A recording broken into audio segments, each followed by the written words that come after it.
আমি কিছুদিন আগে অনলাইন থেকে 25 রকমের সবজির বীজ অর্ডার করেছিলাম আর এক্সপেরিমেন্ট করার জন্য প্রথমে এই শশার বীজগুলো বসিয়েছিলাম, তোমাদের নিশ্চয়ই মনে আছে। আর এখন দেখো এই শশার বীজগুলো থেকে কি সুন্দর শশার চারা তৈরি হয়ে গেছে। আজ এগুলোই রিপোর্ট করব। অঙ্কুরোদ্গমের সময় আসা প্রথম 2টি পাতাকে ছেড়ে তারপরে আসা যে 3টি পাতা, সেই 3টি পাতাকে বলে ট্রু লিভস।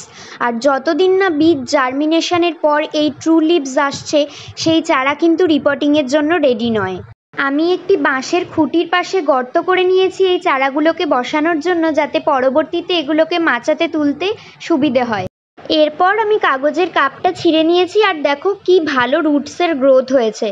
জার্মিনেশনের জন্য বীজগুলো আমি কিভাবে বসিয়েছিলাম এবং কোন মিডিয়া ইউজ করেছি সেই ব্যাপারে একটি ডিটেলড ভিডিও আমি আগেই পোস্ট করেছি। তোমরা যারা দেখোনি তাদের জন্য এই ভিডিওর ওপরে লিঙ্ক অ্যাটাচ করে দেবো, অবশ্যই দেখে নিও।